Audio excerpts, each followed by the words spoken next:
We've just hit 3 p.m. and I see we've got quite a lot of people in the room already, so I think we'll get started.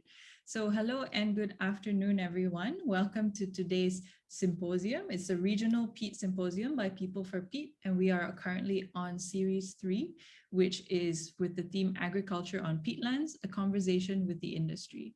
And so this event is run and hosted by People for Peat, a project that is funded by the European Union. And so just a brief introduction. My name is Mariam, and I'm your host for today. My role at People for Peat, as well as TRCRC, is the Stakeholder Engagement and Communications Manager.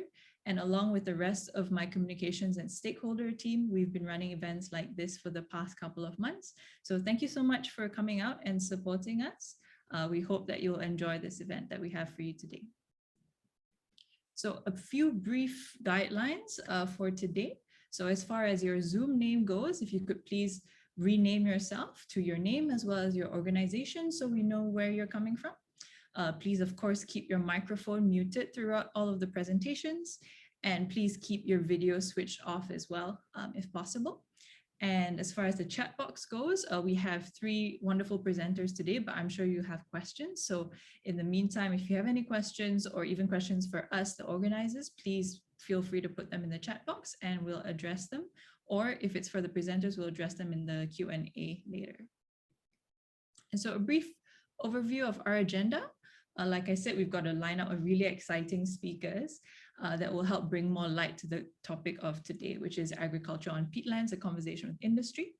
So as it goes, we'll have 3 presentations from our 3 speakers, followed by a panel discussion and Q&A. So each speaker will have about 20 minutes, and then at the end, we'll have about 30 minutes or so for a Q&A. So stay tuned for that. And now just a quick icebreaker, of course, just to get to know you guys a little bit better. I'd like to know, for our purposes as well, how did you hear about today's event? How did you hear about this symposium? So we're just going to run a quick poll right now. Yeah, so you could share with us some of your responses about how you heard about this event today. And again, thank you so much for joining us. It's such a pleasure and an honor to have you. Okay, poll coming in. We've got a lot of people who have been getting it via email. Hopefully it's through our email list. If you're not already on our mailing list, you should be. You get a lot of invitations to our events as well as roundups of our events. So that's a good place to be. Some people got it through WhatsApp, some through social media, friends, and others. So it sounds like most of you got it via email, which is good. That means our email marketing is working. So I think we'll end the poll there. So that's really quite nice. Thanks so much for sharing. And so I'm going to start off today with a brief introduction about People for Peat. So I'm going to start that off with a quick video, just about a minute long. So enjoy.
So yeah, just really briefly, our coalition is basically part of the EU SUPA program, which works by splitting up the program into working with state actors and non-state actors. And so for People for Peat, we're mainly working with non-state actors. And we're all working towards this common goal, which is to reduce fires and haze in the ASEAN region. And both programs are funded by the European Union. And so our coalition is made up of 3 members. So we have the World Resources Institute, which is a research organization based in Indonesia, in Jakarta. And then our partner IDH, which is the Sustainable Trade Initiative, also based in Jakarta. And then lastly, of course, is Tropical Rainforest Conservation and Research Center, which is based in Kuala Lumpur, Malaysia, and that's where I'm from. So one of the reasons why we're doing this project is because with peatlands, we're facing a lot of issues in managing them in Southeast Asia. First of all, of course, we have the lack of reliable information and data. There are a lot of limited options for people on peatlands to either have proper businesses or to have access to funding. And then lastly, there is a lack of awareness and capacity. And so how we're hoping to tackle all of those things is through the 3 pillars. So the pillar of data information, business and investment, and outreach and advocacy. So the first pillar is where we have been enacting our various events. So we did conferences, parties, we did a call for research proposals so that we can compile all this data and information and keep it in one place to share with all the ASEAN stakeholders. And then for pillar 2, we've recently called for proposals for businesses that are currently operating on peatlands. And we're hoping to share with them more sustainable methods of doing business on peatlands, as well as compiling a panel of experts where they're going to be sharing their expertise with those people so that everyone improves across the board in terms of peatlands. And then last of all, outreach and advocacy is where we're doing events like this today, where we're really trying to bring more awareness and more understanding and more knowledge and share it with more people. So again, yeah, thank you so much for joining us today and for supporting events like this. Hopefully you're getting something out of it.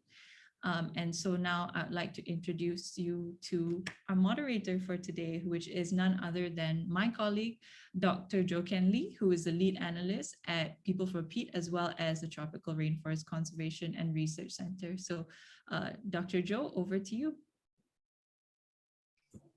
Thanks, Mariam, and good afternoon to everybody. I hope it's been a smooth journey joining this webinar so far, and we hope all together to learn something from our distinguished panelists from today.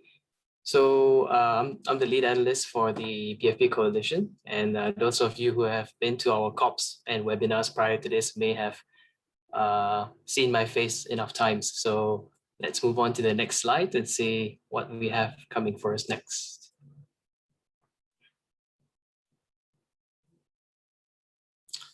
Right, we have a second poll. So this time we want to know where or which region you're from. So please cooperate and let us know where you're from so that we have an idea of who's in our audience today. Wow. Definitely an Asian audience here. Yep. Okay. Nothing from outside Asia. All right, that's fine. We love Asia. So we stopped the poll. 100% of all those who voted are from Asia. So, okay. Thank you for taking part in that. Now let's go to the next part. Okay. So we have with us today Ms Devaladevi Sivaceyon. I hope I'm saying your name right, from RSPO, who will be giving giving us an idea about what RSPO does with regards to its standards and peatlands. So just give me a minute. Let me read her speaker bio so you have an idea on who will be taking stage. So Devaladevi Sivaceyon is currently the Senior Executive for Climate Change Unit under the RSPO Standard Development Department. She graduated with a bachelor's in sustainable science and a postgraduate master's in public policy. She has been with RSPO Secretariat for the past 5 years, and her current portfolio involves overseeing peat and greenhouse gas related implementation in line with RSPO principles and criteria 2018. So without further ado, may I invite you, Ms. Devala, to take stage? Thank you, Joe. Just a second, let me share my screen. All right.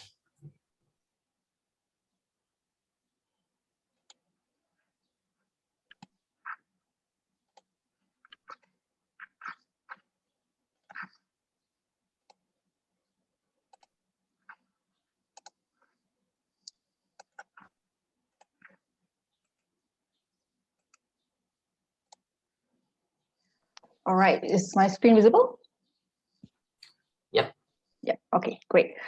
Thank you again, Joe. Yes, you did pronounce my name correctly, as well as MG. Starting this session, I must thank people for Peat first for giving this opportunity. And good afternoon to all participants for today's symposium. For today's sharing, I'll be sharing about RSPO's requirement when it comes to Peat, and we'll be looking at it from two certification point of view. Now, before I get into the meat of the matter, I believe for the benefit of participants who are not familiar with RSPO and how it works, probably we'll give you a bit of an introduction on what RSPO is all about. So RSPO was established back in 2004.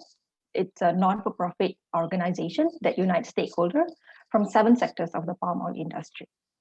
So we have, starting from grower, we have processors and traders, retailers, banks or investors.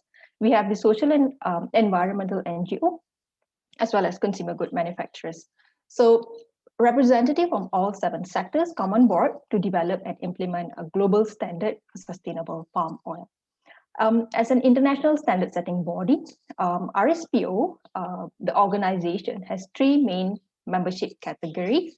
And this is reflected based upon the business activity of the members themselves. So we have ordinary membership, associate, and affiliate membership. And the difference are basically for say ordinary member, this would be for companies who are directly involved in palm oil purchase, use or trade of equivalent or more than 500 metric ton of palm oil per year. And then for associate, we are looking at members who directly involved with palm oil purchase, use or trade of less than 500 metric ton of palm oil per year. And affiliate membership would be for those who are not directly involved with the use or trade of palm oil. Now, coming to the type of certification that are currently available under RSPO. So there are 3, namely RSPO Principle and Criteria 2018, which is also commonly known as RSPO PNC.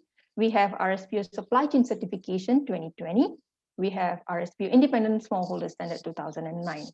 And for the purpose of today's symposium, I'll be sharing information with regards to the first and the third, which is RSPO PNC and RSPO Independent Smallholder Standard. Now, let's look into RSPO PNC 2018. Yeah? So there are 7 principles that is supporting the PNC 2018. Now, out of the 7, the focus of Peat falls under the 7th criteria, which has to do with protect, conserve, and enhance the ecosystem and the environment. And I must also add the 2018 PNC has given limelight to 5 focus areas, which is no deforestation, no new planting on peat, no use of fire, protection of labor and human rights, as well as decent living wage. So getting a bit in detail to peat. So RSPO has adopted a common definition as to what histosol or organic soil is classified as. And this was done with the support of our technical working group, which is the Peatland Working Group 2, who adopted this definition based on sources such as FAO, USDA, as well as IUSS. So the definition is on the screen. And I would like to add to the purpose of having a common definition from RSPO, right? This would be mainly for countries who do not have a national definition as to how histosol is considered. It is not the scenario for Malaysia and Indonesia. So Malaysia and Indonesia have a very specific definition as to what organic soil is classified as in terms of its organic matter and LOI. So for countries who do not have a standard national definition, this is where the common definition comes into place. So moving on, we have, so we are getting into the detail of what the P and C entails with regards to peat. So these are the requirements that we are looking at to be RSPO PNC certified. Now, for the purpose of today's sharing, I'm not going to repeat the content of the criteria or the requirement word by word because these are available in our PNC document. Whereas what I've done is to summarize a gist of the criteria. So I have the number in display. You can refer to this number in our PNC document to get the exact wording of the criteria. Now, if you look at criteria 772, the focus of this criteria specifically is going to be on peat inventory. And peat inventory is a requirement that calls for information on extent of peat and maps to be submitted to RSPO Secretariat. Now, the map is to be submitted in two formats. One will be in shapefile, and another one will be in a PDF format.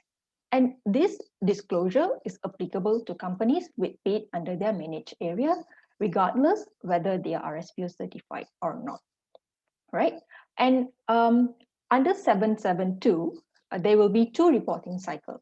So the first one will be 12 months of adoption of the PNC 2018, which has ended, and our members have done the submission.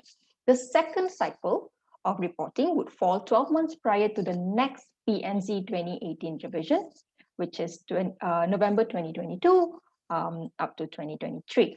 Now, I mentioned revision here.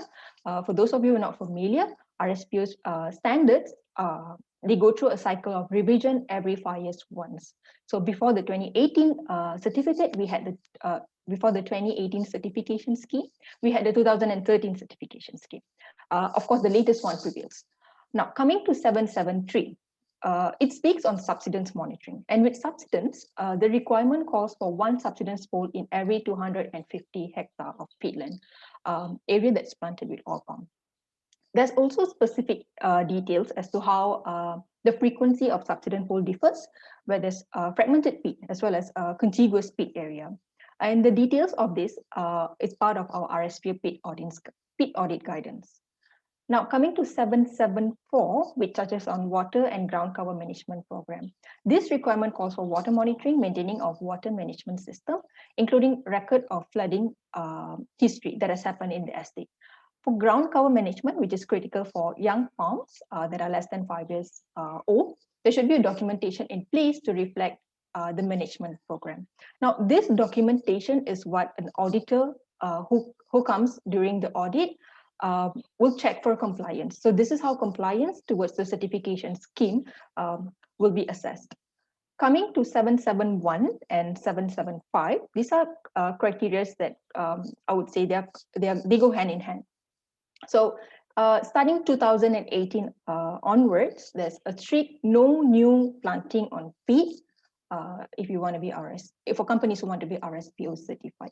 Only replanting on peat is allowed on the basis that there is an acceptance of their drainability assessment report. So companies have to submit the drainability assessment report for review at least 5 years before replanting. Now, what is drainability assessment is all about is something that I will cover as we go on. Now, we have two more criteria that are relevant to peat under RSPO's PNC certification. So we look at 776, which is a BMP, best management practices for existing oil palm cultivation of peat. And if you look at the BMP, it covers a wide range of how practices should be maintained for existing cultivation on peat. However, not all of them will be mandatory for certification purpose. There are only I would say a significant one that has been handpicked and listed in the audit guidance. So only those are the criteria that must be that are mandatory in order to be able to be RSPO certified. Likewise, we have 777, and this criteria speaks about management and rehabilitation of natural vegetation associated with oil palm cultivation and peat. So this is more of rehab to allow natural vegetation to grow on a conservation peatland area, or an area that cannot be replanted by peat.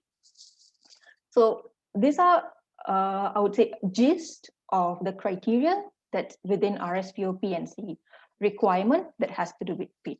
And when I say PNC, the scope of PNC certification involves plantation and mill. So these are the two entities that we're looking at to be PNC certified.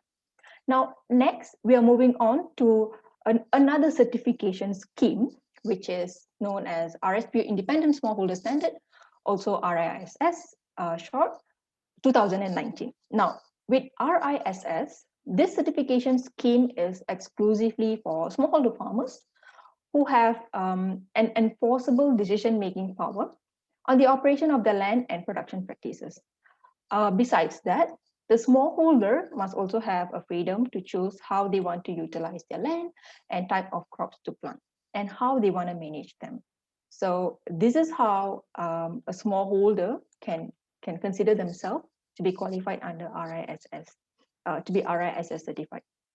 And one unique one unique character of the certification scheme itself is that it has been developed in a stepwise approach. So that's what you guys are seeing on the screen now.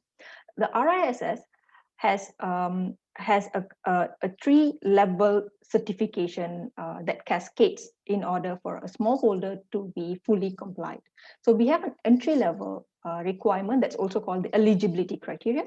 And then we have milestone A and milestone B. So milestone A would be more of a progress for them towards fully being certified. And then there's milestone B, where the smallholder has to comply in order for them to be fully certified. So that's one of the unique feature of the smallholder certification, so that we can have more smallholders to come on board, but on a more gradual approach instead of enforcing full compliance towards them. Now, going in detail to RISS, we have 3 criteria that touches on peat. So criteria 4.3 on RISS is similar to the PNC. We have no new planting, strictly no new planting of any depth on peat starting November 2019. And then we have criteria 4.4, where this is applicable for smallholders plots that are existing plots that are on peat, where subsidence and degradation of peat will be minimized by the use of BMP practices. So the smallholder has to demonstrate that they have BMP practices on the field to be certified by RISS. And third, we have criteria 4.5. And this criteria is useful for smallholders who would like to replant on existing peatland. And the requirement of this criteria is basically to use a risk assessment to demonstrate that this area is 1, low risk of flooding, and 2, it doesn't have any saline intrusion. So they have to demonstrate that the area is free from both by using a risk assessment. Now, coming specifically on the scope of replanting on peat, which I must say it takes quite a highlight within PNC 2018 as well as RISS with regards to the other criteria that has to do with peat. So both PNC of RSPO as well as RISS has an element where a certain assessment needs to be conducted before replanting on existing cultivation of peat can take place. Now, if you look at PNC, certification scheme that's more comfortable for bigger growers, for bigger companies, the requirement before replanting can take place is an assessment called the drainability assessment procedure. Now, I'll not go into the detail of it so that I don't bore you guys into a great level of details, and also for the benefit of this session. But to give an essence of what drainability assessment is all about, right? The intent of conducting this assessment is basically to get a final number of years before the land would subside to its drainage phase. So at the end of this assessment, the calculation will give you a number of years by when the area will not be flooded. So that's the whole intent within drainability assessment procedure. And we have developed this in 2-tier approaches, where company can choose either one, depending on availability of data, where tier 1 is more conservative, tier 2 requires detailed data, minimum a year of data that's required for tier 2. And then we are looking at size of replanting as well as preference to higher confidence. And again, DAP, the drainability assessment is more of a quantitative approach to understand if an existing land is suitable for replanting. So this is what existing plantation companies with existing cultivation and peat have to do if they would like to replant the area.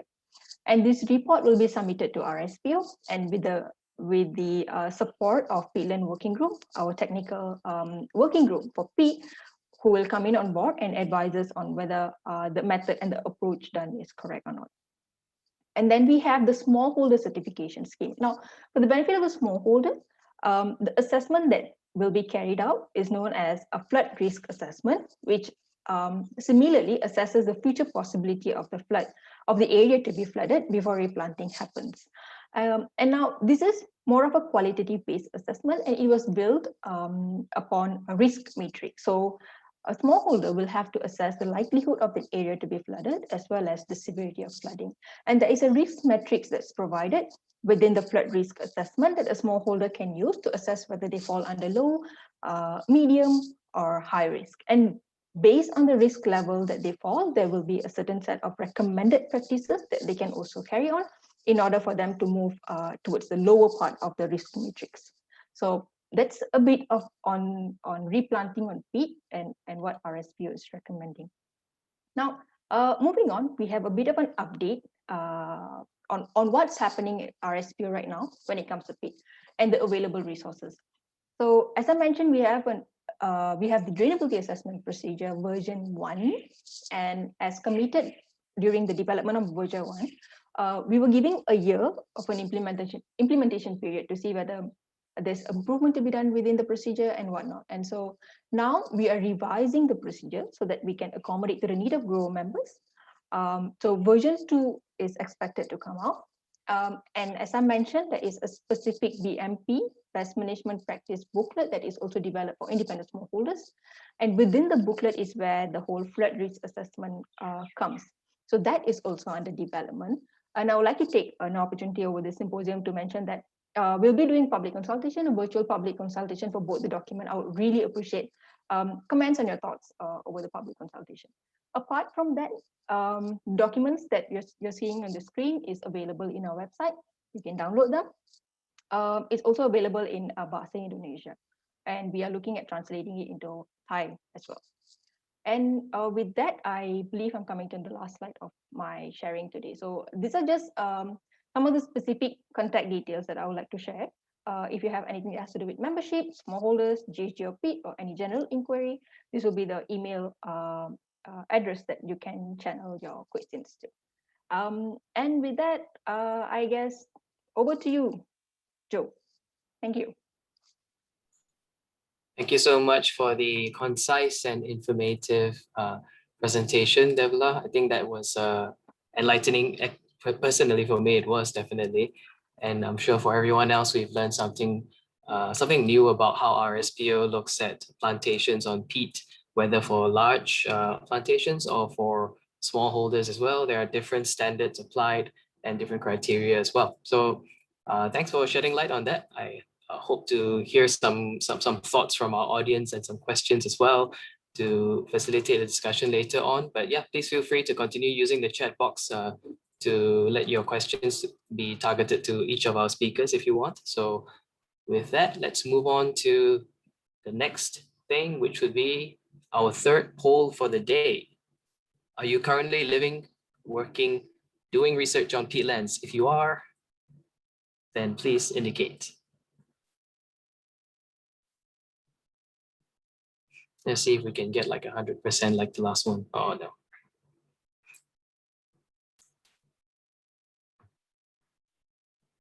Wow, quite a varied crowd over here.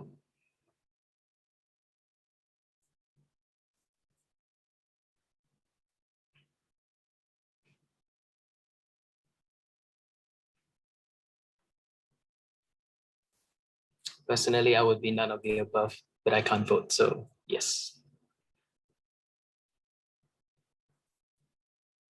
Okay, we have over half of you voted already.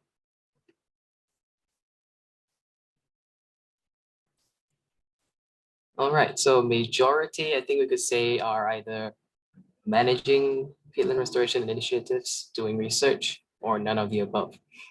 So yeah, my category is apparently not as rare as I thought. Thank you for taking part. And yes, now you know who's in the crowd a little bit better. Let's move on to the next slide. Wow, okay, so we have with us here today Ms Elim Sritaba, the Chief of Sustainability from Asian Pulp and Paper. Her presentation is entitled Livelihood versus Restoration. How does Asia Pulp and Paper keep them balanced? So I have here with me a bio of her, a short bio, which I'll read to you. Here we go. Elim Sritaba is the Chief Sustainability Officer of Asia Pulp and Paper, one of the leading forestry pulp and paper companies globally. She was responsible for leading the implementation of APP's Forest Conservation Policy, or FCP, at Sinarmas Forestry since its launch in 2013.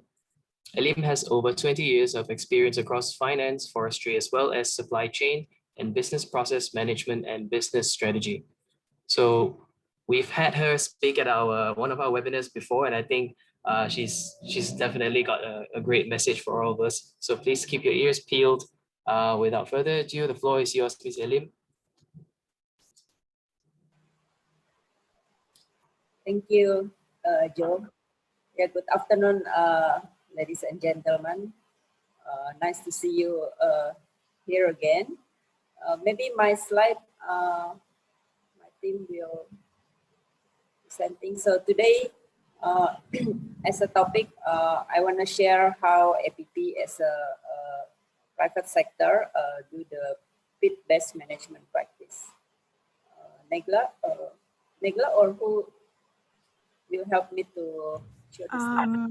Yeah, I asked Dito and says that the committee will help to share the screen for your presentation, Bu.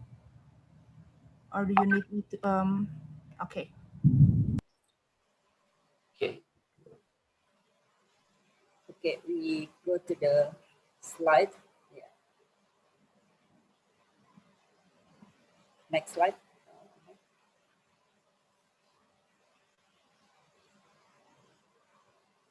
Okay. Maybe for you, for all of you who haven't know about APP, so we are one of the major pulp and paper producer in the world, and our mills are located in Sumatra and Java Islands in Indonesia, and also pulpwood supplier distributed in 5 provinces in Indonesia. So APP pulpwood supplier received their license, concession license from the government of Indonesia. And we know in Indonesia, the license owned by the company, and we have a long-term management permit, not the ownership of the land itself. And just for information, more than half of our supplier concession located on peatland, which is decades ago, where the area designated by the government as a development of industrial plantation forest. Next. Throughout the years, we have been striving to implement the best practice on peat management since 2013, when we launched our commitment and was available to us at the time. With the development of science and a greater understanding of nature of peat, we are working with local and international peat experts to develop strategy, not only to manage our supplier plantation on peat so that they are sustainable, but also how we can find the ways to restore degraded peat in our suppliers' concession area, especially in the conservation area. And this work started since our commitment, and in 2015 with the first LiDAR mapping, where we mapped the distribution and topography of our peat in the landscape where we operate. The result also in us being identified, there is a key major peat domes within the landscape, which is the location that we need to retire. So next. So this is two location that we decided to retire in 2015 once we received the LiDAR result. And then in Sumatra, both area in Sumatra, Riau and South Sumatra. And after 1 year, if you see the picture in the right side, that's the situation after we retired our plantation to let them regrow as a natural generation, go to the natural forest. Next.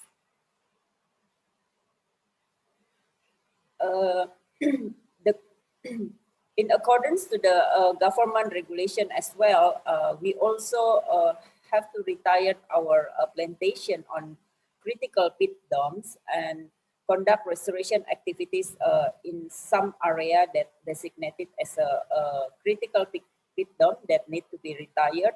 This is based on the our government new regulation launched in 2017. And what we have been done to this restoration ex-production area, we do some natural regeneration, included as well the enrichment of some natural species on the site. So, but what we find that in the X production area, maybe this is something that one of the challenges, that new vegetation cover is mostly back wild acacia, because we know that acacia as a fast growing species is likely due to the abundance of acacia seedling still left there, and it's really fast back to grow before the nature or natural forest also grow. So from this experience, we are now looking for strategy to address this, and of course we need to research or collaboration research here. And with the collaboration with one of the international research institution under NUS, NERI, we work together, and as well a lot of some water management expert and peat expert as well involved in this project, who also helped us in the beginning. So we work in South Sumatra. We would do some research in the one of the retirement area in South Sumatra to make some sampling plot to do research on how we can find the right methodology to do restoration or rehabilitation on a peatland X production area. So next. In the years that we have implemented this peat restoration and conservation initiative, we have to come realize that undertaking required multi-stakeholders effort, including the local community who holds the key role for the success of such conservation efforts. We believe that conservation efforts involving community must have the economic and power aspect to it as well. So to ensure the sustainability of the program in 2015, we launched our flagship community empowerment program called Desa Makmur Peduli Api, DMPA, which looks to identify and support alternative livelihood for the community that do not put pressure on the forest. So this program coming after a big forest fire in 2015. As of end 2020, we have rolled out the program in more than 300 villages. And while 5 years is still a relative early period for a program that require behavioral and especially mindset change. So we are pleased to have been able to see impact. So not only the improvement of the economy, but also to the environment. So next. We continuously look to engage partners in similar programs. In 2019, we partnered with IDH, Sustainable Trade Initiative, to co-fund program with combined science and community-based approach to peat conservation. So amongst the various activities under this program is to engage the 3 villages, the engagement of with 3 villages to develop community-based seedling nursery. So we engage local NGO, Gecinde, to help us assist the community on how they can develop a community-based seedling nursery with the promise that the company and surrounding within the landscape can buy seedling from them to do some restoration within the conservation and protected area. And of course, the first trial after this engagement, we connect the program with the program, our research collaboration with NERI. So the first seedling maybe we will use to plant in some pilot and research area in South Sumatra. Next. So through our Belantara Foundation, we have one foundation focused on conservation and protection, and Indonesia Global Compact Network. We are one of the founding member there. So we are also working in one village in nearby in Sembilang National Park called Sungsang Village on programs such as alternative livelihood and access to the clean water and sanitation. So this program basically aims to engage the community, how they can stop over-exploitation of mangrove because of in the coastal area, in the boundary within the national park, a lot of still mangrove there, and as well how the community also be part to protect and conserve mangrove ecosystem in Sembilang National Park coastal. Because of we found that this Sembilang National Park is a 100% peatland, and the forest is quite intact, and we want to do from the beginning the mitigation, so the damaging or the forest, natural forest can still intact there. So next. So like I said, of course, in our journey, we face many challenges. Even now, we are still need have a collective agreed upon methodology on how we can find the best methodology to do restoration on, especially on the production peatland, because we have a homework from our government to retire some another plantation and bring back to the natural forest. And of course, talking about the size of the forest, especially Indonesia, and we also face in our company, I think we need some technology. So right now, an availability of cost-effective and precise of the technology to help us to monitor or evaluate the success of the restoration, especially in the remote area, because we have some accessibility of the location that maybe we, for example, the area that we retired in Riau, right now, if we want to visit, the only one we can use either LiDAR or we just fly there using helicopter.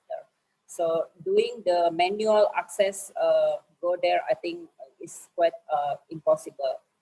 And the last one, cross-community multi-stakeholder collaboration in the landscape, because I found that, yes, a lot of stakeholders already do a collective action, but I found still sometimes they only focus on one commodity. And we know, talking about the landscape, talking about the conservation and protection, especially in Indonesia, the land use plan cannot be split within the commodities. So that's challenges that, yeah, maybe we can have a discussion today on how we can address together these challenges. Next. Moving forward, APP as one of the biggest pulp and paper producer, of course, we continue our commitment related to the sustainability. Last year, we launched our sustainability roadmap 2030, which is focused on 3 pillars. And overall of our vision, basically, we want to focus how we can reduce carbon emission, also support our NDC target, and continue to do the best to protect natural forests, included peatland best management practice. Thank you. I hope my presentation can bring some valuable message to the audience. Thank you. I give it back to Joe. Thank you, Ibu Elim. I think that was a good showcase of what a corporate company can, the kind of impact a corporate company can have on peat landscapes when they put in commitments, like tangible commitments. So of course, there's a lot left to do, but Whatever APP has done so far is definitely significant steps towards that. So we applaud you for that. Thank you for sharing. Let's look at what we have next after this. We have another poll. In your opinion, can agricultural businesses on peatlands be environmentally sustainable? Okay, this one's a tricky question, and I'm sure there will be many opinions, so let's see.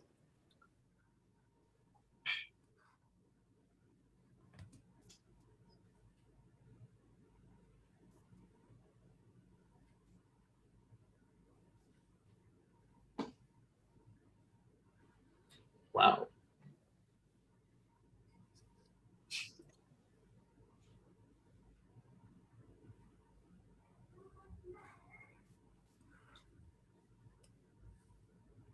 Okay, so we can see as of now, more than 60% have voted, and about slightly more than half thinks that yes, it can be environmentally sustainable, and no and unsure responses are about tied at 20 to 22%. That's a pretty interesting mix going on here. Yeah, so this is definitely a question that's been on the minds of most of our audience members right now. And I think even beyond this room, plenty of people debate on this question a lot. And that's one of the reasons why we've brought together this panel to discuss this topic. And yeah, let's carry on to the next slide as we introduce our next speaker as well. Our next speaker is Dr. Jean-Marc Roda. I hope I said his name right as well. He is the research director for the French Agricultural Research Center for International Development, or CIRAD. Let me read his bio for your information. Jean-Marc Roda is an economist and has been a researcher at the French Agricultural Research Center for International Development, or CIRAD, since 1999. He focuses on industrial systems linked to biomass and biofuels, and on industrial policies linked to public goods and resources. He is based at University Putra Malaysia in Selangor, Malaysia. So without further ado, Dr. Roda, the floor is yours. Thank you very much. I will share my screen. Up, straight away. And yep. So I am sorry, I try to answer with you today the question, could all palm and acacia plantations in peatland be sustainable? But I cannot touch the whole range of all the criteria of sustainability. It's huge, and we don't have the time for today, and we don't have all the data.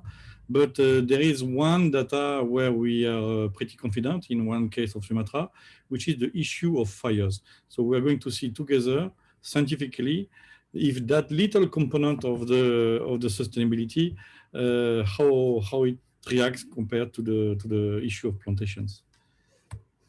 So the challenge is that, you know, those fires, and I illustrate briefly how it is seen, for example, from Kuala Lumpur, without haze and with haze.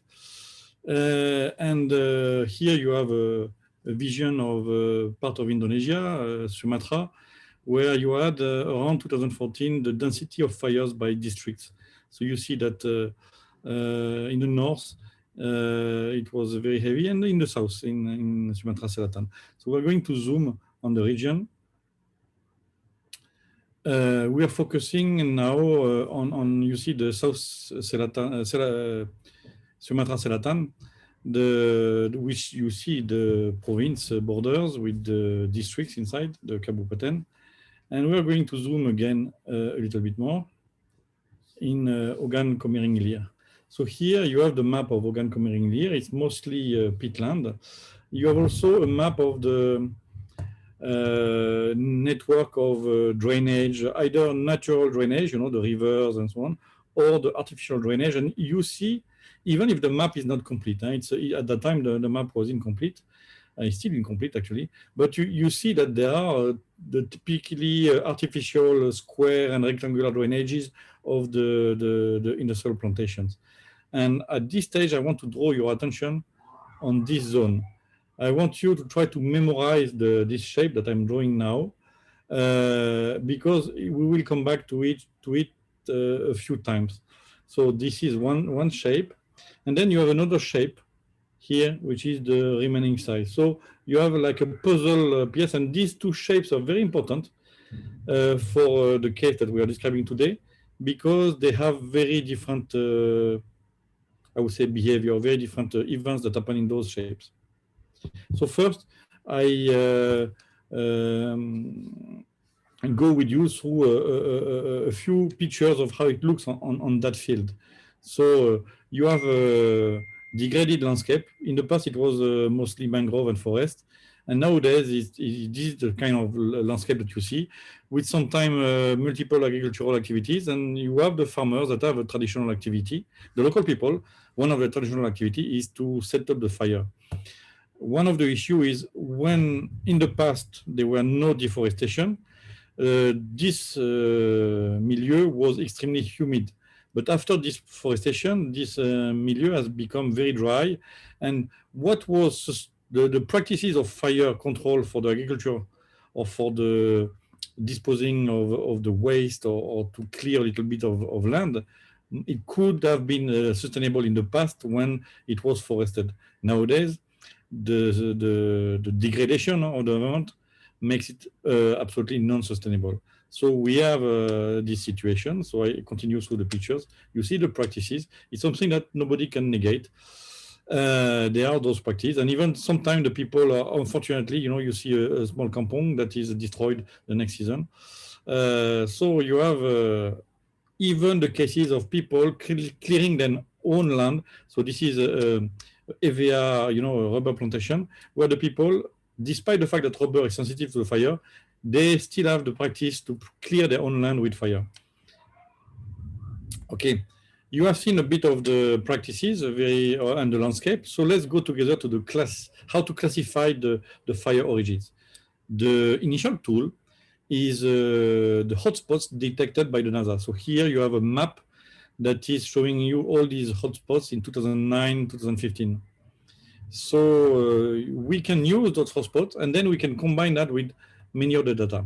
So here what you have is the way we are working. We look at the land cover. So ideally we use we would like to use LIDAR data and more precise land cover data. But for the exercise here, we started with the very generic land cover type, which is the MODIS. Then you have what we call the GEM, the elevation and the water features. Of course, the NASA FireStat, the ownership of the land, and then we were using the WRI database, demography, road network, navigation network, administrative areas, because you have different policies in different villages and different administrative areas.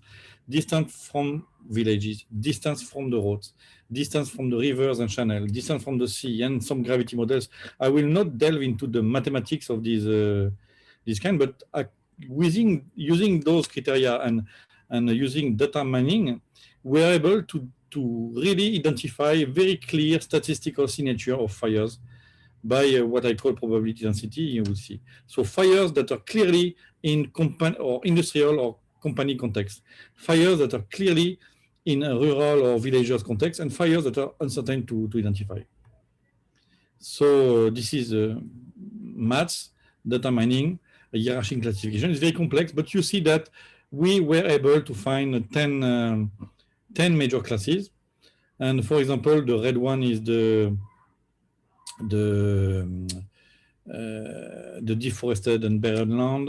The blue one, the light blue, is industrial. No, the green is industrial plantation, and in the bottom, the pink is more natural forest. Yeah, it's there. Yes, the red one is the mosaic of small rubber and village plantations with mosaic of rubber, palm oil, fruit gardens, rice fields, and small mosaics. So this classification, we can translate them into or correlate them with land use, with the digital elevation models, with everything. And we have all these kind of criteria that we check together. And this leads us to have up to 10 very different classes of fires. And here you have the 10 that I put by one criteria, which is the elevation model. And this is very important because people always speak about the dome, you know, the peat dome. And you realize that except the class 10 at the far right on the lower side, except the class 10 and the class 9, all the other class of the fires were in a very, very low elevation, you know, below the 15 or below the 20 meters line. And no, I said a mistake. You have 4 classes that are above the 20-meter line or 3. So you have the majority of the fires appear not on the dome fires, on the dome of peatland. They appear on a lower zone, that is the zone that is inundated every year. Fascinating. How does it happen? So we continue to dig with many more criteria, not only one criteria like this, but plenty of them. And for example, here I give you a picture of the criteria for the signature fire number 1. These fires of the signature number 1, they are typically below 15 meters of elevation. You see that? They are typically on the land use modis class 2. They are typically with 2/3 of the fires within industrial plantation limits, 1/3 outside plantation. They are very close to the coast. They are very far from the roads. They are very far from the towns, and they are also far from the rivers and channels. So that is how we describe one signature. And we did that for 10 of them. And for example, some signatures are similar. Like the 1 and 2, they are typically far from the roads. The signature 6 and 7, they are typically close to the roads. These already criteria, some criteria like this, it suggests to you that there are various origins. When you see those signatures 6 and 7 typically close to the roads, and when you have been on the field, you know it's people who are putting the fire, and they don't go very far with their motorbike. They go on the road, they stop there, they walk a bit, they put the fire. Those fires that are very far from the roads, this is totally different.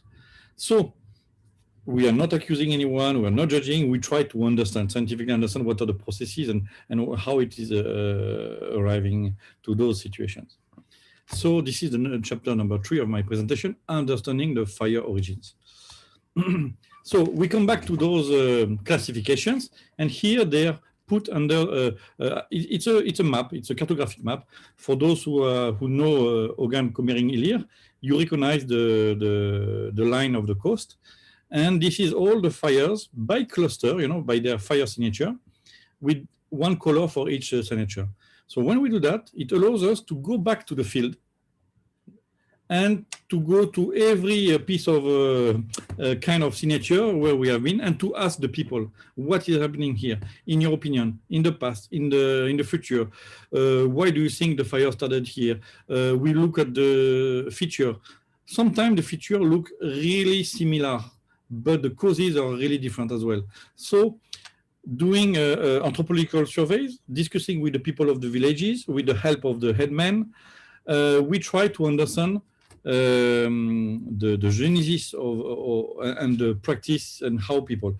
We come out that many fires by the small villagers are survival fires because the people are very poor and they have no time to do many other stuff. You have also new kind of fires by people who own the land, but now they're working in the city, in the main city. So they come in the weekend to manage the land. They clean by fire like it is the traditional practice. Sometimes they leave believing that the fire is extinguished, but it may restart when they're far away, you know, this kind of stuff. So we have many cases. And of course, we have fires in the industries.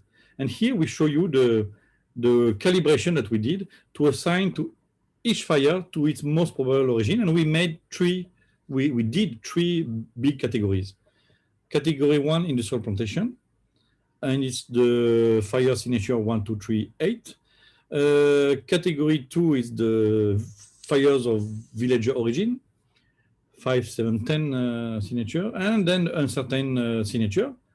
But when we look carefully to these, we can realize that in those uncertain, it is possible to resort. We call that forcing the precision, to sort again and to put them into what share of each goes to the industrial plantation and what share goes to the villagers. And once we are done, we can create maps here. Here is the map where, with the precision a little bit forced, you have all the hotspots and the colors tell you where those hotspots were coming from or in which context they were. So the red spots are fires that are in industrial plantation context.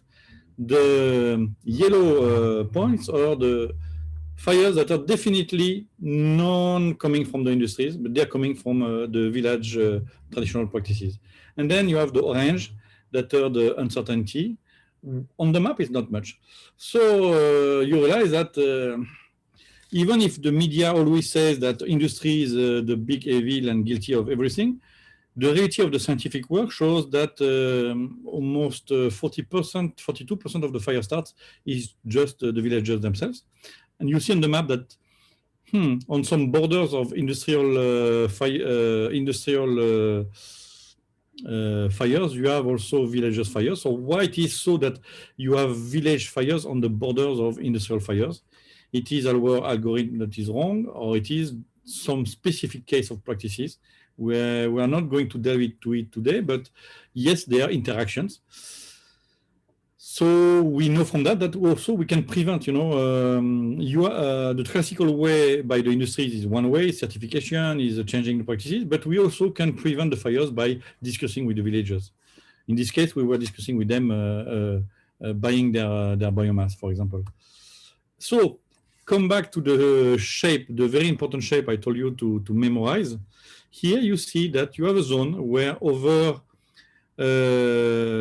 many years, because the fires were from 2009 to 2015 for this database, you had almost no fire accident. Very interesting. So you have a zone that belongs to an industrial player. It's a concession. It's the concession in full management, and that industrial player had no fires in the period between 2009 to 2015. In the same time, here you had plenty of industrial fires, clearly industrial fires. That is very fascinating. Now, let's try to understand further. So we take a picture here. I zoom on that little square. What you have here is this, is acacia plantation, okay? It looks like that. These pictures are taken from Google Maps. Like this, everyone can go to check them and find by yourself as well. Another zone, here we zoom there, and what we find is, wow, typically palm oil plantation. We zoom here, what we find, a typical mosaic by smallholders. Here in this case is rubber wood, a mix of rubber wood and actually acacia. And the smallholders are doing their, you see the typical shape of the small ownership. It's not square, it's just managed by every people. And then the last picture here, you are also in the middle of the villages. You recognize the small indented shapes of the small ownership plots. And if you look in the middle, you see a big fire scar. And you realize that this fire scar is connected to a small plot that was cleared by the owner. And you realize something else. You find here what we found in our statistic, because if you look carefully, around the scar of the fire, you have a zone that is quite dark. It is the swamp zone. It is where it's below 15 meters of altitude. So it is where it is flooded a part of the year.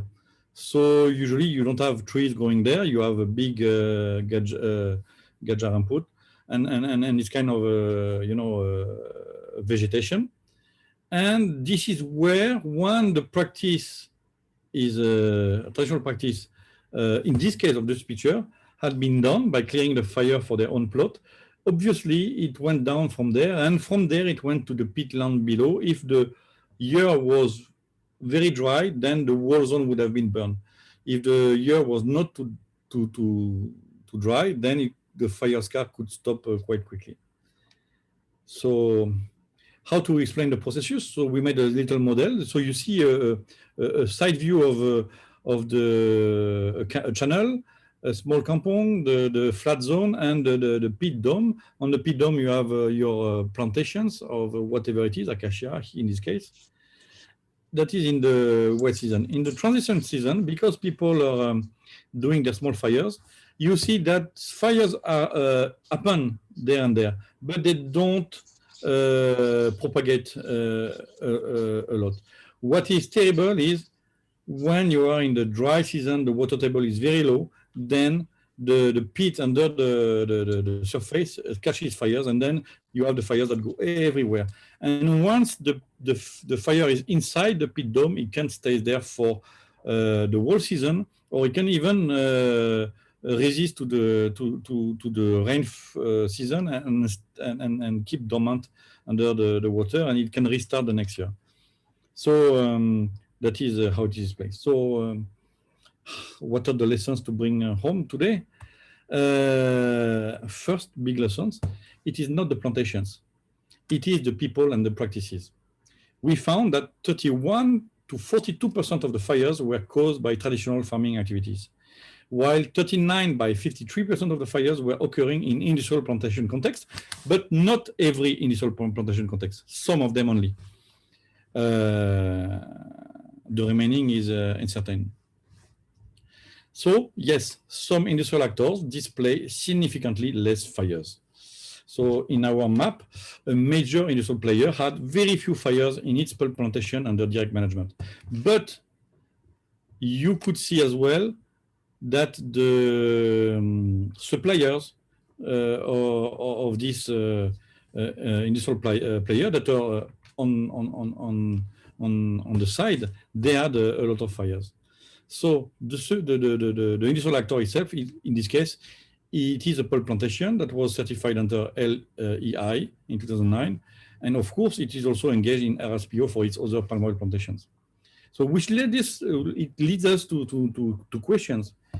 Is the certification process causing less fires and helping that component of sustainability? Question mark, yes.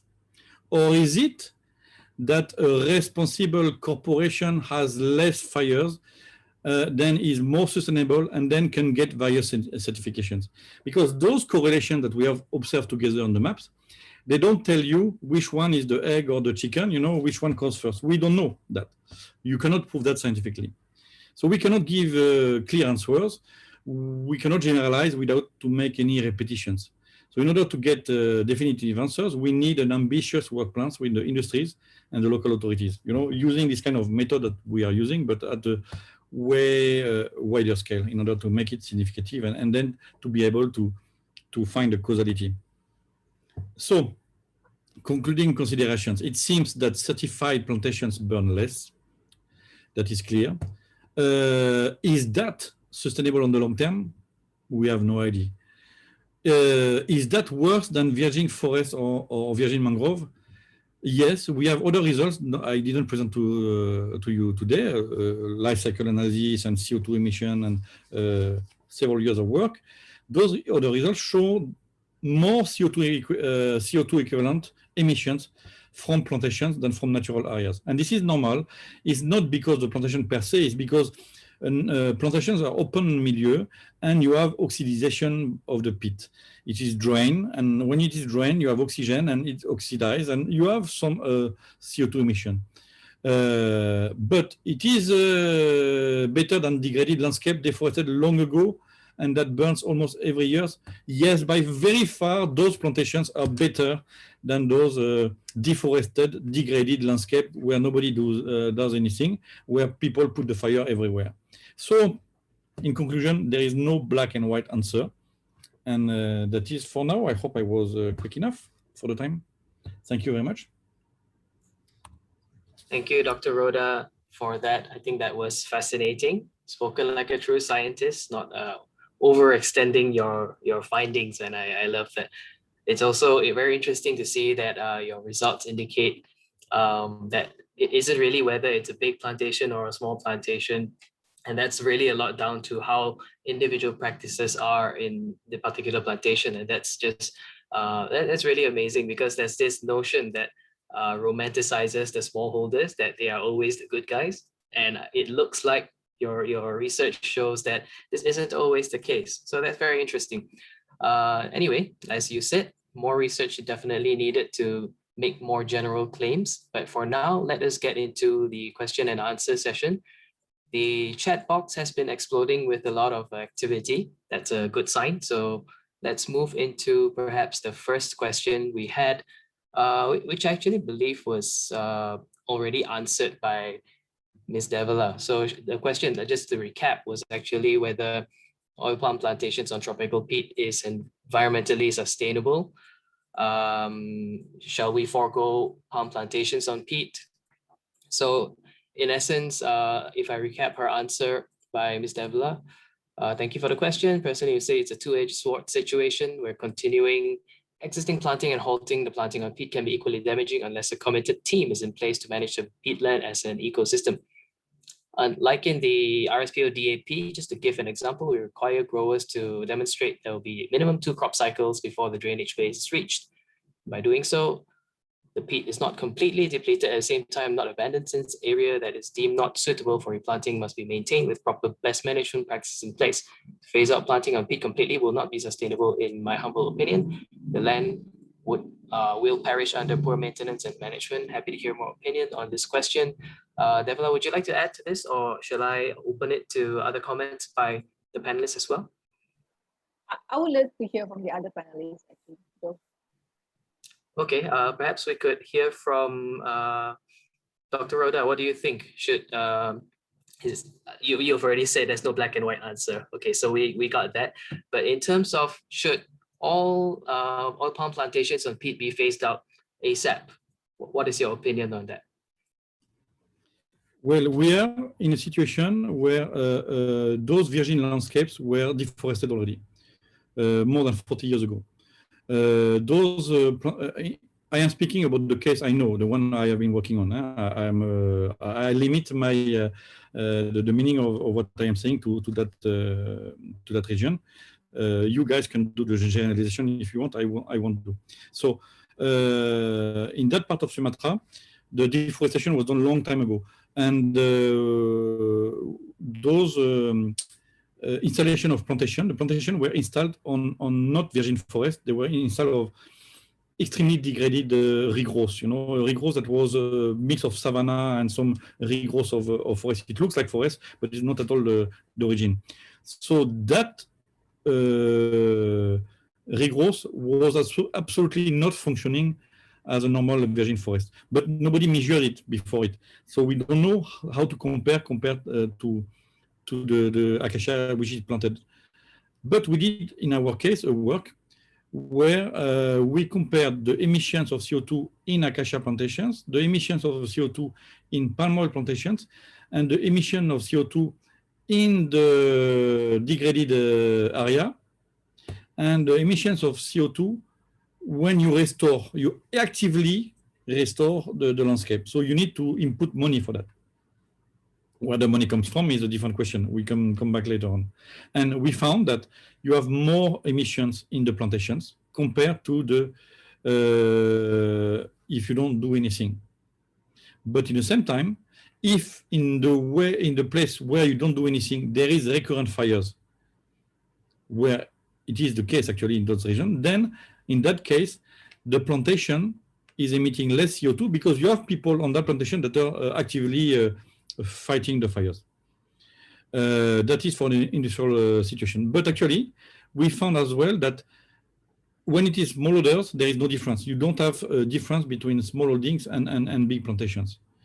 So the ideal would be the virgin forest, which doesn't exist anymore except on the very humid zone near the rivers, on the coast. And we are trapped in a situation where we cannot be in that naive discussion, the plantation is evil, monoculture is evil. No, that's not true. We are in a situation where it was deforested already. So what do you do now?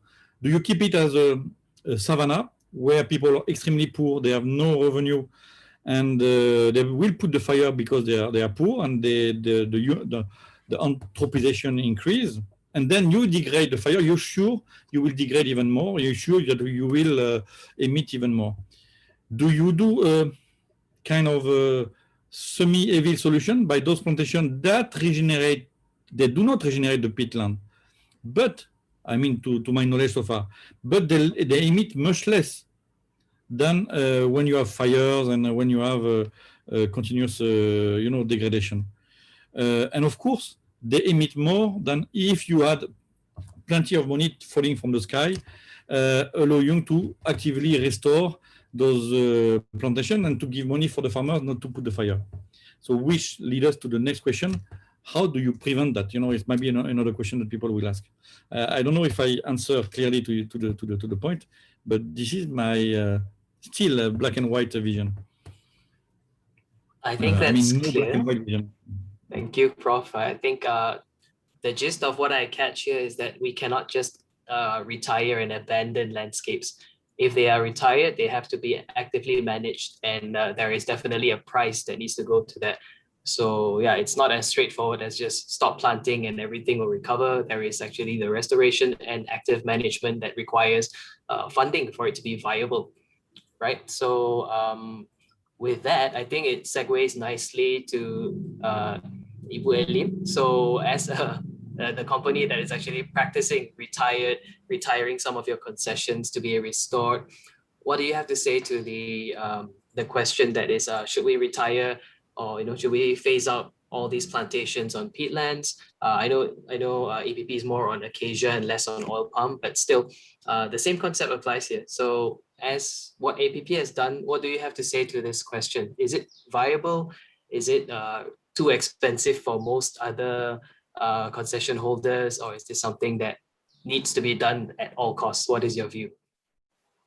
Yeah, basically, I think it's very interesting, Dr. Jen, when as the presentation showing the comparison whether we leave it as a plantation or as an open access. So that's also, if I can answer, for me, we made the decision to retire some plantation. Basically, is a movement that how we can manage this peatland sustainable. And like I said, the challenges, maybe I also can answer one of the audience here asking about the natural regeneration when acacia back. Yes, there is some natural species, several trees back, but yeah, mostly coming from the wild acacia. And then we worried that in the maybe in the next 3 or 5 years, if we don't manage that wild acacia, maybe the natural species will lose and die. And for me, it's basically we have to also compare about the sustainability, talking about the economy as well. If we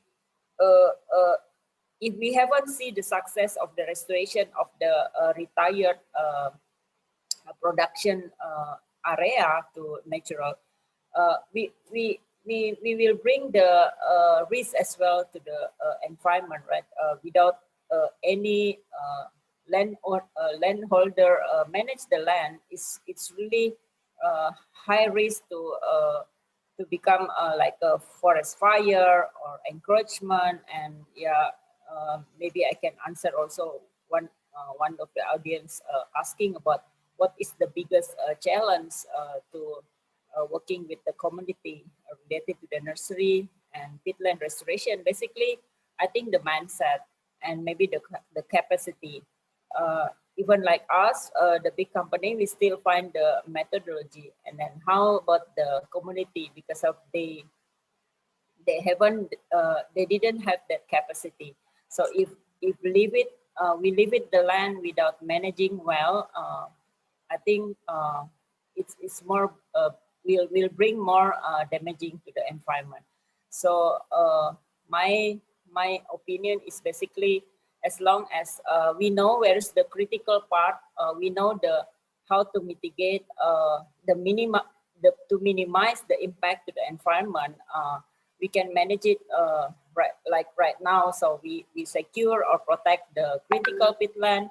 We can manage the plantation with the best management practice, and then how we can integrate it all, include the community, includes bring them as a part of the inclusion of the production. That will be more sustainable. hope answered your question. Thank you for that, Ibu Elim. I think that's a good and very realistic answer as well, because again, conservation is not just leave it alone and it's free and it'll regenerate itself. So that there needs to be funding that continues to go into the project to ensure that whatever mechanism it is or whatever model that's being used to conserve the area, it is continued. Otherwise, it's very prone to degradation, whether by surrounding communities or just mismanagement, right? So with that, I just wanted to have a follow-up before we move into the next question with Ibu Elim. Has there been, within the 3 to 5 years, which is a short time for APP's project so far, has there been signs that the native species used for restoration are surviving well, or has it been a challenge to keep them alive, with the conditions integrated sites? Some of the species, basically, we had one endangered species basically research with our government local research agency. I don't know what's in the English or Latin name. Ramin, I think Ramin, one of the endangered species that we know that in Indonesia, especially in Sumatra, and a lot of habitats also within our conservation area. So we work with a local research agency to find how we can propagate these species and then bring back to the habitat or enlarge the ecosystem. And one of the research objective as well in South Sumatra, the one that we work with NERI under NUS, basically also we start to identify which natural species can survive growth and how we can enrich and then bring the natural back. So there is several survive, and internally as well, we select about 12 alternative species, which is within our R&D, also working on how these species can be planted in the peatland, whether in our conservation or maybe in the future we can found one of the species that can be managed in peatland, replace the acacia, which is more suitable with peatland ecosystem. So that's our situation right now.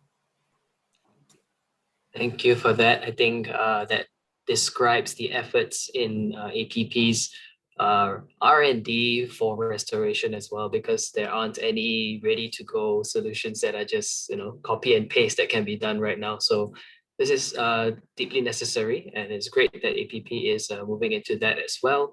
So we hope to see more results of that with the moving forward the coming years. Okay, with that, I think I can move on to the next question. There was a question by Muhadianto Chaya who that mentioned it also need more assessment for the company if they break the policy or not. I believe this is related to the RSPO talk, but I am not clear what exactly you're asking. So Muhadianto, if you're on the line, would you like to unmute yourself or clarify so that it can be answered?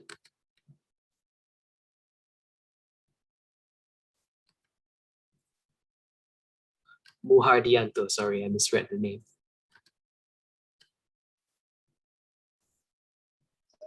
Can you hear me? Yes. Okay. First, I want to thanks to all panelists with all the amazing presentation. And my question is about the assessment of RSPO. So, what kind of criteria that the company said it's a sustainable practices already apply in that company? Thank you. Okay, I believe that was all covered in the PNCs earlier by Ms Devla, but would you like to add anything to it, Ms Devla? Sure, Joe. So, Bapak Muhardianto, so to answer your question, there are, I believe after this session, the slides will be shared. So I have pinned down specifically which are the criteria within RSPO that has to do with peat. But this is from a criteria perspective. I would also recommend you to look at the peat audit guidance, because this will be specifically on what the auditor will look forward to when they come to a plantation. So a lot of documentation needs to be in place. Let it be your water monitoring, subsidence pole, your data recording has to reflect that you have a proper management of that area. So I hope that will be helpful. If you need detailed explanation, feel free to reach out to me. We'll be more than happy to help. Thank you. Right, let me move on to the next question then. There we have one from the Philippines from Marc Pamplona of Forest Foundation. So she's asking for cost-efficient and sustainable livelihoods. Cost-efficient, sustainable livelihood options in peat swamps. Is there anyone who would like to? Actually, we're going to have a webinar on this. I think one of our next symposiums will be focusing on this. So I think if you don't want to answer now, we could leave it to that. There'll be an entire session on it. But on our panelists, is there anyone who would like to contribute to this? Maybe Ibu Elim, since you guys have been doing some experimentation on your plots. No pressure though. Sorry, just now, what's the question? So Marc Pamplona from Philippines is asking, what are the cost-efficient, sustainable livelihood options in peat swamps that are well known? For now, I think through our community livelihood, usually we try to encouraging them to find some peatland that cultivation that may be suitable. We haven't really counted on detail because of mostly right now they make it in the small area, so I think it's very difficult to decide it or to define now which one is the most effective. But what we learned within these 5 years in my presentation, since we launched our program with the community empowerment, basically it's a learning curve.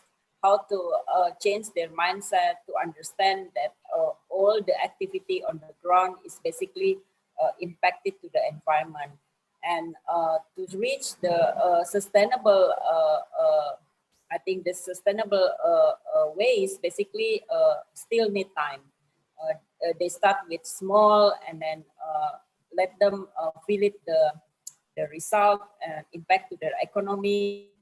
And then after that, maybe we can revisit and then see what's the best cost effective on the livelihood with peatland. So for now, APP just allocated like a seed funding for each village, and then to let them start with the small, and then how right now we also work with some organization to help us to develop the business model to we can use in the future to choose as a business model for scaling up the program. So maybe that's the time, if we can get the business model, that's the time that we can see which one the most effective or the cost effective ways. Thank you, Ibu Elim. Sorry to put you on the spot. And this is also actually People for Peat. We also have a program called the Business Hub that is aimed at helping entrepreneurs that are trying to do sustainable things on production landscapes like this. So do visit our Business Hub website if you have time to maybe learn a bit more about it, or if you are interested in doing something along those lines, get in touch with us as well, and we'll see how we can work together. We'll have our cohort 1, about 17 businesses that are involved in our cohort 1 so far. That will be launched within the next month, so stay tuned for more. But before I let you go, Ibu Elim, there's another question that was directed specifically to you, so maybe I'll just read it to you for now. In areas where you did your natural regeneration, how long did you allow for natural regeneration? Apart from the wild acacia, did other indigenous species appear? for the community nursery, what species are being raised? This is from Ivan Yaman. Yeah, just now I explained, yes, I think from the wild acacia, yes, we found several natural species there. And then if you ask how long, usually because we just, I think we start natural regeneration since 2015. That's we only leave it and then we monitor. We make sure the water level increase in the level that we expected, and then we monitor. We found it's quite different within two areas in Riau and South Sumatra. In Riau, some grass and we found natural species. Even we still don't know what kind of species, but after 1 year, the trees is gone, but the water level still in the high level. I think less than 20 centimeters. So in South Sumatra, basically the first time when we retired, we want to increase the water level, but maybe because of the landscape, the different or the timing between the Riau and South Sumatra is different. The water level is not as higher as in Riau area. But what happened? The tree species included acacia, wild acacia, of course, but we focus on the natural tree species. We found more than, I think, more trees, natural tree species we can found in South Sumatra. So that's why together with other experts, we decided that let's do further research on this. So we can make a decision in the next, our retired production area, what kind of methodology is the right to do.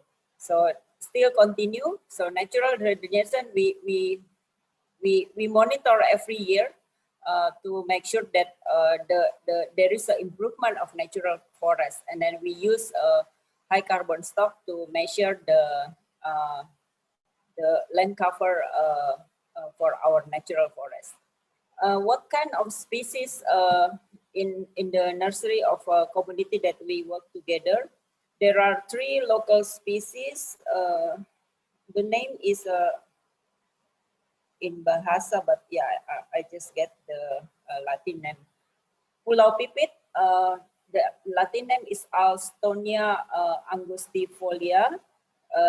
The second one is a kedondong hutan, Spondia spinata, and the third one is perepat, Soneratia alba. So these 3 species they found from our conservation area, and then they start to do 3 macro, I think, propagation in their nursery by assisted by our R&D as well, and last time also from the tree breeding expert under NERI also helping to provide training. So these 3 species they start because of they found that these 3 species is one of the fast growing from the natural forest in the landscape itself. So hopefully I can answer. Wonderfully done, Ibu Elim. I think that was an excellent answer. Thank you so much. All right, now maybe I take a break from the questions to read a comment that is very relevant to what the gist of our presenters have been trying to say. This is by Pak Iko Waskito from Vicinde. There are certainly many big challenges, such as the character of the community, difficult status of the area, and the paradigm of community understanding that always wants to be connected with the economy of the community, but this is a solution to carry out restoration with village communities and an integrated local commitment to peatland protection. So this is an overarching theme for conservation that just basically tells us that, especially for sensitive ecosystems that are prone to fire and draining like peat swamps, you can't really do local restoration without involving the locals. You need their buy-in, and that means you need to deal with the communities and really get them on board. It's not as straightforward as just the science. I'll move on to the next question. This is also by Muhadianto Chaya. Our big question is if agricultural practices, especially monoculture plantations, will have negative effects to the peat environment, brackets carbon and water, and the diversity of our agricultural practices can restore the quality of the peat. And we need to consider the peat depth. So I would summarize to think this is about how monoculture plantations negatively affect the peat and the environment in general, and whether diversifying the crops would actually help to restore the quality of the peat. And maybe to start us off, I would ask Dr. Roda, would you like to say something to this? Yes, thank you. So if you compare to a virgin forest or virgin mangrove, definitely it would be a disaster to remove a virgin forest, a virgin mangrove, and to replace it with whatever culture it is, even monoculture or non-monoculture, because it has some ecosystem services, and just to replace it would be a disaster. Now the question is, in most of the cases, not all, but in many cases, we are already in a highly degraded landscape. And then it's not the fact that it is a monoculture or not, it's more the fact that whatever culture that you do it, if the practice, you put the peat at the exposure of the oxygen, and then you have a natural oxidation. It's not much, so it can wait many years, but you're not in a state of reconstituting or accumulating the peat dome anymore. So you're at best in a stale system, you know. And in this context, it's not monoculture, because you see that in the mosaic of many small cultures by the small farmers, you have exactly the same result at the end. So whether it's big or small, not really the difference. The difference would be what are the practices that are conducted there. And practices must be respectful of the peat, and also try to lift up the water table to protect as much as possible the peat in the season where there is no cultivation. You see some solutions when people have a water level which is very high, they create those little mini domes to put their plantations. It's not long term, but it's also a situation. For the large scale plantation, it's more complicated. So my answer is, actually we should map the zone where it is worth to be, we have some original land that is worth to be protected. We should keep it and protect it. When it has been totally degraded and you have already monocultural plantations, continue it, but with the good practices. And when you have degraded the zones where there is nobody, but you have fires all the time because the people who are there are very poor and they have no time to manage the stuff correctly, this is where you need to find new solutions that we can discuss later to manage that landscape. So mapping, knowing where we can do the stuff, where we can do another stuff. Thank you, Dr. Roda. So what I understand here is it's more important to have the right management practices than to have the right crop, so to speak. And if we are talking about the model, then the Paleolithic culture would be more suitable for peat than a drained peatland kind of model, of course, which I think most of us would know. So that's a pretty clear answer. Any additions from Ibu Elim or Ms Devala? Okay. All right, then let's move to the next question.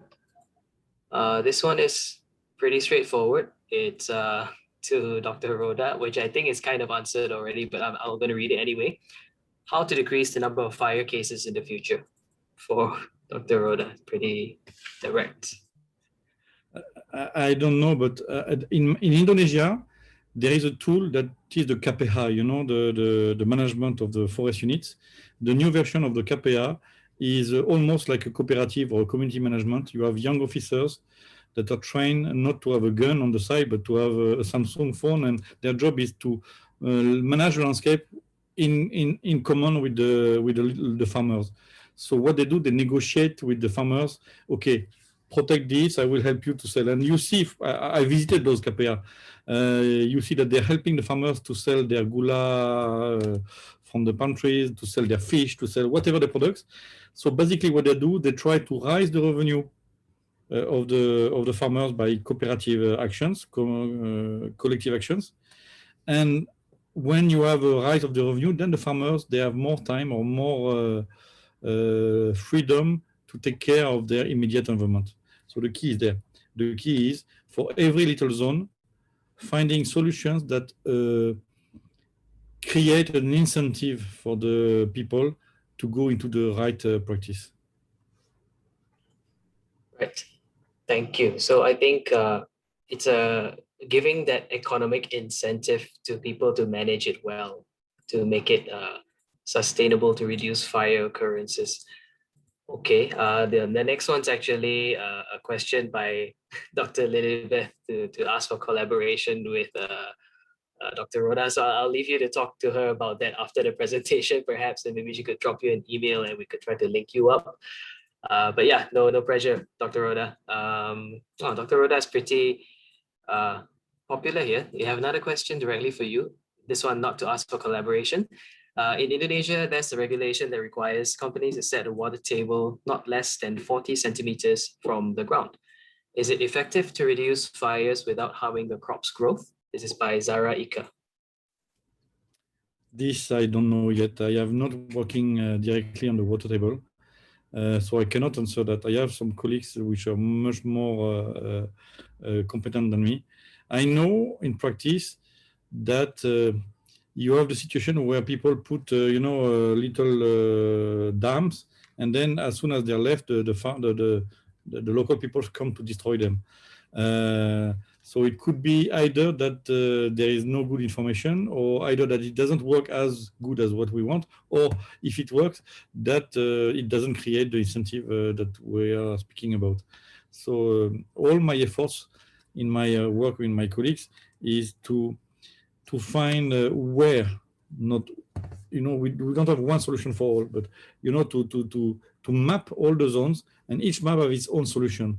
And usually the solutions there is not the solution that you apply there. So I wouldn't answer generically. You hear that I'm very cautious to this question because I'm not sure there is a general answer to it. Thank you. Understandable. I'll take the risk on your behalf. So if you really successfully maintain the water levels at 40 below the surface, then of course it will not burn beyond the 40 centimeters of peat on the surface. So I guess you will reduce the severity of burns if it does happen. But since we also have Ms Devaladevi here from RSPO, what are your views on that? Would you like to contribute? Yeah, just to add in terms of the water table, right? So if you look from a certification point of view, the BMP that's suggesting 40 to 60 centimeters. So that's where the BMP is coming for existing cultivation. Of course, national regulation would take precedence. So in terms of the effectiveness, that's I must be very honest, it's something that I cannot comment as well. But I agree with you. If it can be maintained at 40 centimeters, then technically speaking, they should be able to prevent a fire. But in terms of the effectiveness on the ground, I dare not comment. I do not have data in hand at the moment to concretely agree to that. Dr. Roda, your hand is raised. Please share. I just wanted to add that actually when you have a peatland fire, what burns is 30 centimeters. So the typical peatland fire, the emissions in average are from the burning of the 31st centimeters. And next year, so it will burn another 30 centimeters down each time. You have the level that decreases a little bit. So that is the result. Of course, you have a lot of variation from one zone to another, but the IPCC calculations are based on that generic scenario. So there is a discrepancy between the IPCC scenario that says in average one burn is 30 centimeters, and the idea that if you put 40 centimeters as limit, you will protect it. Because if you put at 40 centimeters and still burn, then you burn like a normal fire recorded in the IPCC standard. Do you follow me there? Yep. That's good input. So I guess we really do need some practitioners to give us more data, which I don't think we have on our panel today. Let's see what we have to in our next question.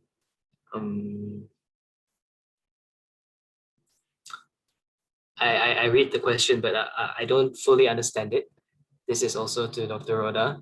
What is the essence of sustainable management on peatland? Recent planting crops in peatland by nature are dryland crops, while peatland is by nature is wet and swamp area. So I guess the question would be, what is the essence of sustainable management on peatland? Would you like to comment, Dr. Roda? Yes, by nature, I totally agree. You know, a peatland should be a mangrove zone with a forest, and that the issue again is when it's not anymore, when it has been deforested, when it has been degraded, what do we do? And since we have people there, we can deport them. We cannot put policemen between each of them, because it has been tried already for many years in Indonesia. It doesn't work. So my belief is the only way is we help the communities to find solutions, practices that raise their revenue, which allow them to change their practice. Because basically, the bad management of the peatland is by, when I speak about smallholders, is by poverty. So we help them to limit that poverty. Definitely, we help them to change the practices and to protect more the peatland, whatever the solution that we do. And when we're speaking of industrial plantations, it's very clear. You have seen my presentation. The plantation, the industrial holder company, which you know, if you have been following the whole presentation, you know which company it is. They have no problem. They have no fires. Those who have fires are the suppliers, those who got directly their contracts under the government. So here it's a government issue. And how you can do, because these people, they are not touched directly by the certification issue, because they are not sell directly to certified markets.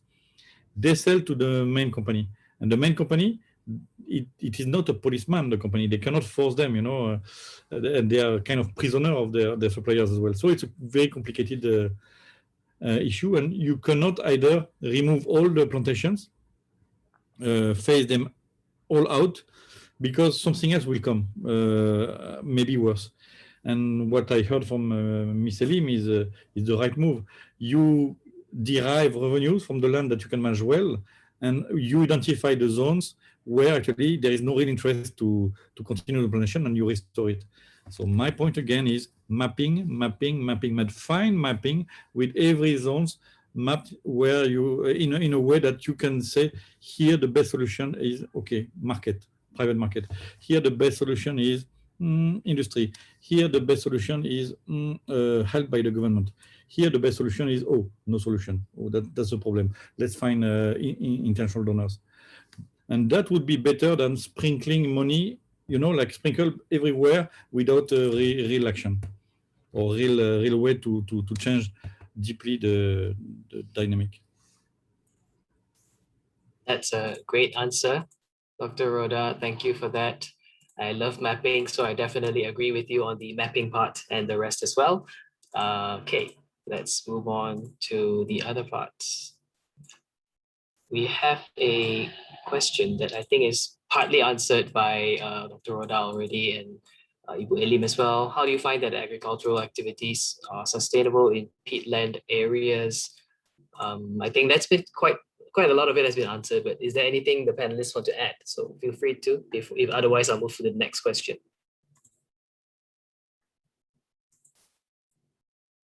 Okay, right, let me see. We have 2 minutes left, so I'm just gonna pick one last question before we close the session. Let me see.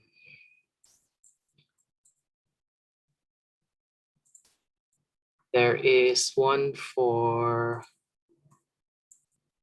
wow, okay, there are a lot of questions to choose from actually.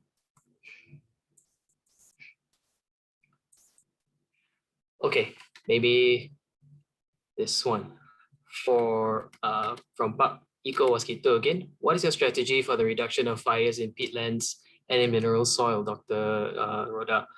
How do you monitor burning area landscapes if we don't use satellite tools?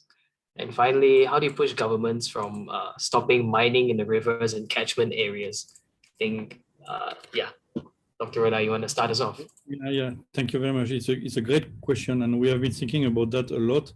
And there is one way we want to venture in, and maybe we should discuss much more with Sinarmas, or Sinarmas discuss much more with us, because we identified with our typology work that where you had the most prone fire zones were fires of savanna-like vegetation, you know, with the shrubs. I call them shrubs, you know, not tall trees, not grass. It's, you know, kind of regrowth. This is where you have the highest probability to have new fires. So if we do a complete mapping with the proper LIDAR setting, because in LIDAR you have many settings, but you can have settings to detect this kind of vegetation. Then you may have a map that you can renew every year or every 2 years that gives you, allows you to predict where the probability of fires will be the higher. And actually what we want to do is, from our models that we have done, you know, with the fires, we are able, if we do it more thoroughly, we are able to to know a probability. So for every zone that has that is recognized by with a tool like LiDAR, or even with existing maps, we are able to create maps of probability, and then it helps the deciders, the people, whether they are private or public policymakers and actors, to know where the highest probability it is for different seasons. So this is where you can send agents and check and monitor. That is for the future monitoring. And the second stuff is really creating new revenues for the farmers, because we identify that many fires come from the farmers. Even in the industries, in the industrial zones, you have fires coming from the farmers. So one way is to create revenues for the farmers, and we have been working on very hard on that. So you know, most of them, they burn their agricultural biomass, or they clear the land. All this biomass, it keeps time to be collected. So time is money. But if you pay the people for that, then you can pay them, and you can calculate exactly the zones where it's profitable for them to do it and the zones where it's not profitable. So we have developed that technology, and you discuss with the local context, where you have locally some different companies doing different activities. So the same material that the farmers are going to discard, you can use it for making materials, panels, for example, you know, fiber panels, or you can do electricity in a heater, or you can do biomass for another kind of product, or you can do even paper, or you can do even other materials. So you make the precise analysis of this, and then you propose to the farmers to change the practices against the market. And that is when the market works. And then in this case, you don't need public money. And if you do that, you are able to also identify the zones where nothing is profitable. And the poor farmers there, it will never be profitable for them. And this is where the public money should focus. Thank you for that. So market-based tools, and then focused conservation areas based on the need after market-based tools have been applied. Okay, anything that you would like to add by our other two panelists, Ms Devla and Ibu Elim? If not, last words, perhaps.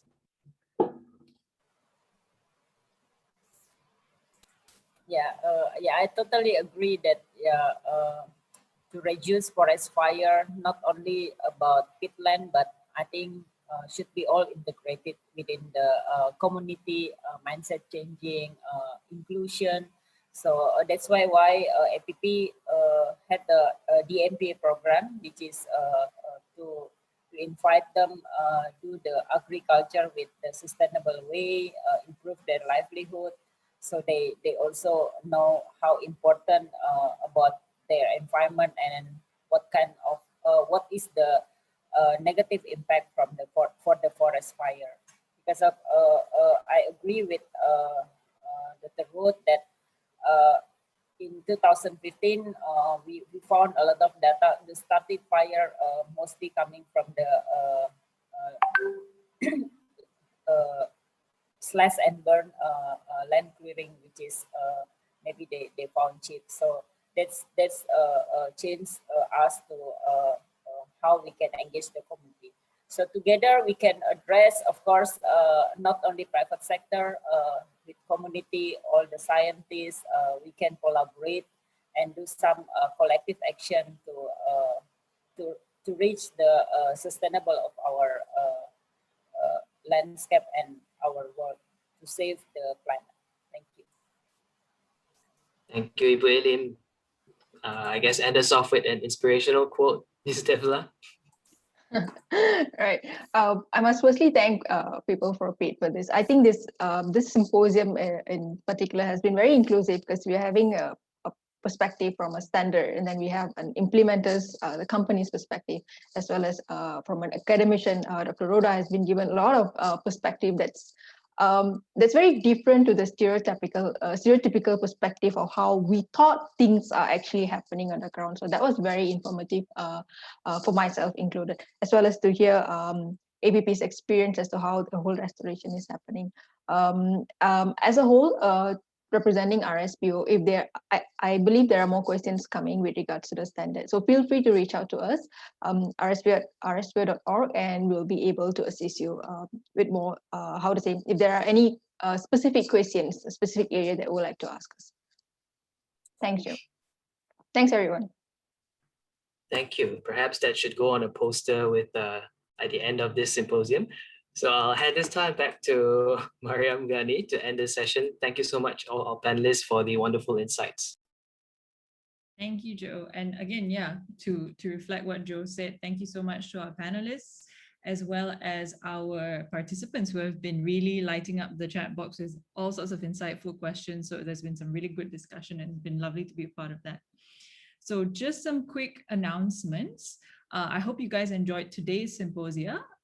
This is our third in a 5-series symposia, and we are going to be closing up soon. So we've got 2 more symposias left, and I do hope you can join us for those. So as Joe had mentioned before, Symposium 4, which is coming up at the end of this month, will be about balancing conservation and livelihoods, and we've invited some guests to talk a little bit about polluted-culture specifically. So that will be a really interesting conversation, and I hope you can join us for that.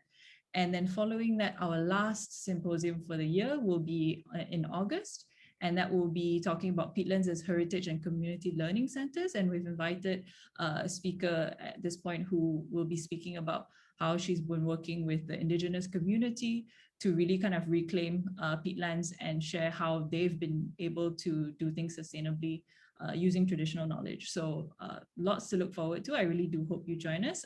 The links for all of these events will be in the chat box shortly. Another announcement is that we are currently running an ASEAN peatland photo contest, because I know all of our participants, even some of our speakers, love peatlands and they've visited many peatlands, or they maybe live and work on peatlands, kind of like our poll has showed. So this is your opportunity to share your love for peatlands through photography. So there's prizes to be won, so please join our competition, and yeah, the details will be in the chat box as well. The deadline for submission is in the middle of this month, so 19 July, but as long as you submit us something before that, we should be good. But there's going to be 3 categories. One is pristine peatland, so peatland in its most natural beauty. The second one would be kind of livelihoods, or people on peat, so people living on peat communities. And then the last one would be to highlight if there's degradation happening on peat, to really highlight the issues that we're all facing in terms of haze and fires and all of that. So please do join us.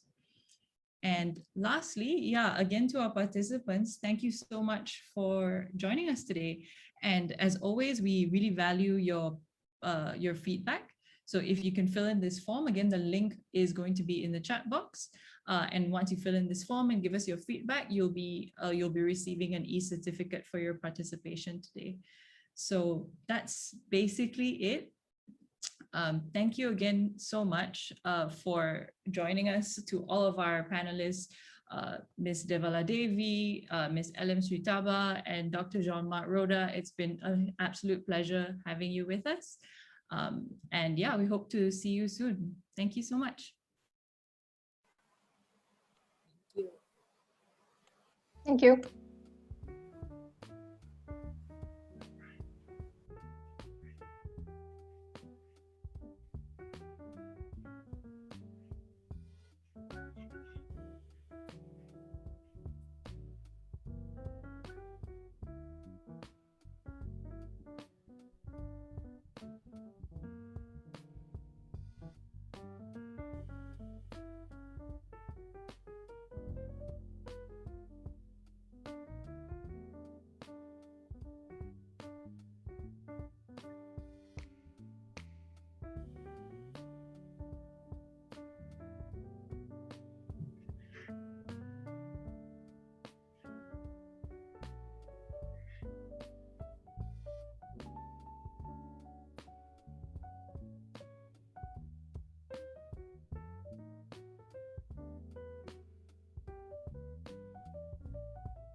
Mm.